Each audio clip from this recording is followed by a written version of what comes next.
Hey, I am Diana, creator of Money Boss Mama, which is a personal finance website dedicated to helping women manage their money better by shifting their mindsets, paying off debt, and saving money. If you are new here, welcome.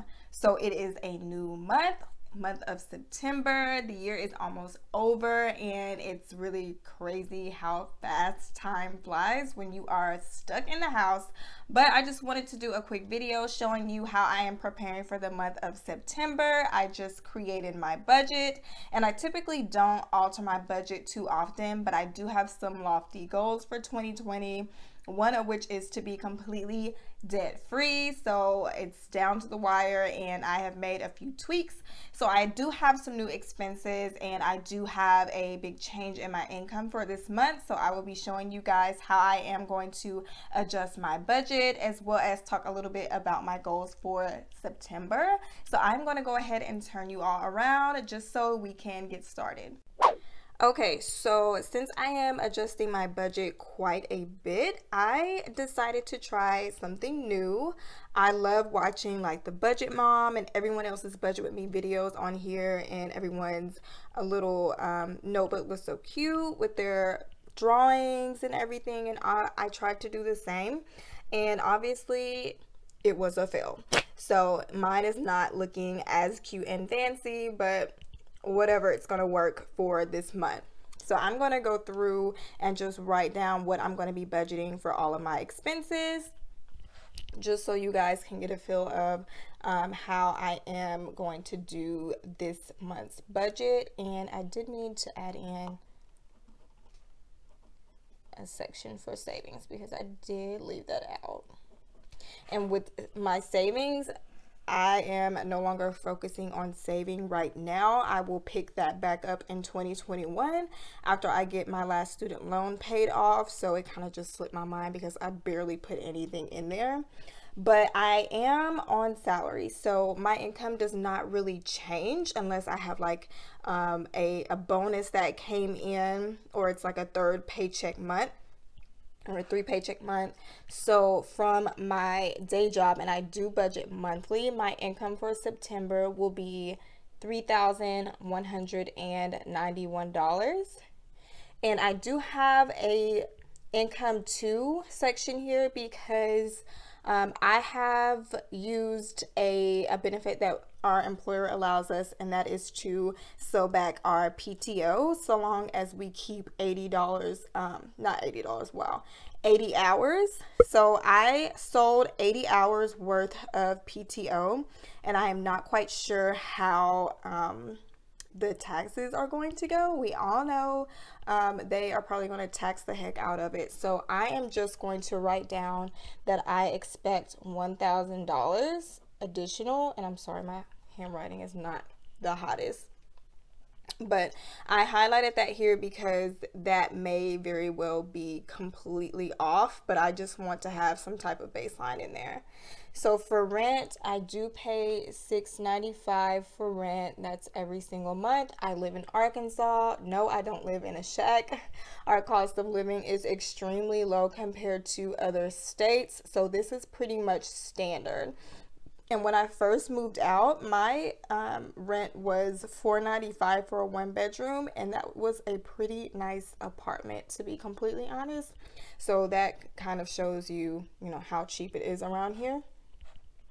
For my electric bill, I typically budget $120, but I'm going to push it up to $125 because I've been like right on the money recently, and I like to budget more than what the actual cost is just to offset those higher than normal months. So I'm going to increase that by $5. My Wi-Fi plan did increase because the special that I was on expired. So the best that I could do was negotiate it down to $70. So that is what I will be paying for that. And my phone bill is typically $45, but looking through my statements, for some reason it has increased. And I do have prepaid. I've had prepaid for a few years now, and so that's why it's going to be so cheap when I write it down. So it is $49. And for water, I have been home due to the pandemic. So typically I will budget $55 if I am working in the office, but my water bills have been consistently like $80. So I'm going to budget 75, and I'm only budgeting 75 because I typically over budget for the electric bill. So whatever it is that I come under for electric typically handles whatever I came short on for the water. And for my debt payment, $1,050 is what I know that I will be paying. But since I do have an additional $1,000 or $1,000 plus coming in from my PTO sellback, I did highlight it here because my goal is to pay $2,000, at least $2,000 to my last student loan to get it under the $3,000 mark. And I'm at $3,968 right now, but if I could pay $2,000 this month, I will be at least $1,900.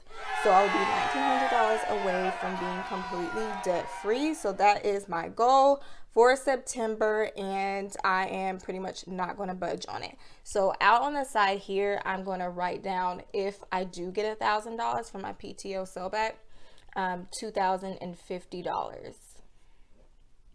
So for renter's insurance, that's $18. I did add Disney Plus since we're at home. We typically just watch Netflix, but my daughter has really been wanting Disney Plus.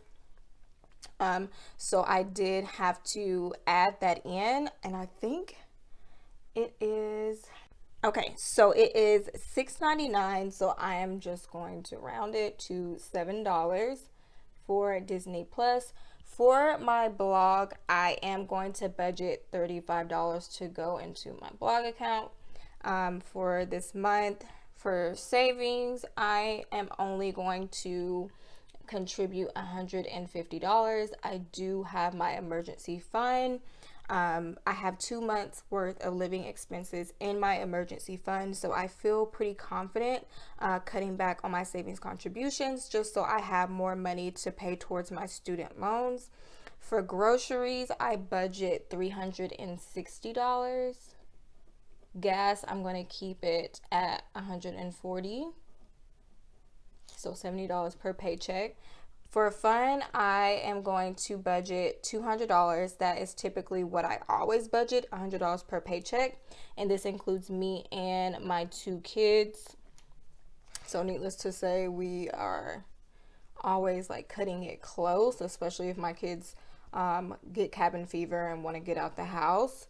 For beauty, I budget $30 per paycheck, so $60 a month. Now, I will say for the past few paychecks, at least the past 2, I have not been able to use any of my beauty funds, but going forward, I will budget $30 per paycheck, like if I want some new skincare product or mascara or whatever. So hopefully I'm able to keep my beauty money this time around.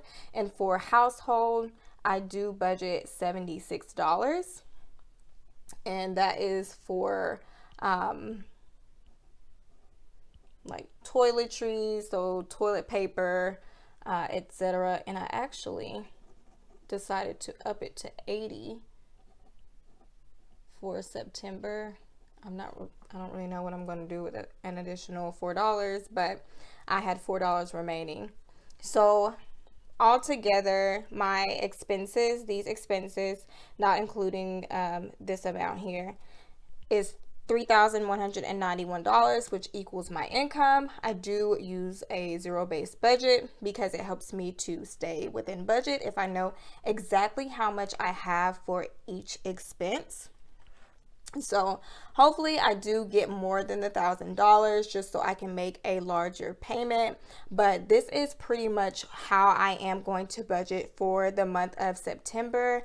And then once the month is over, just to close the budget out, I will go over my actual amounts. So I will compare the budgeted amounts to the actual amounts, and then whatever the difference is, I will roll it over into the October budget. So hopefully this video was really helpful to you, just to kind of show you how you can start off the new month with a new budget.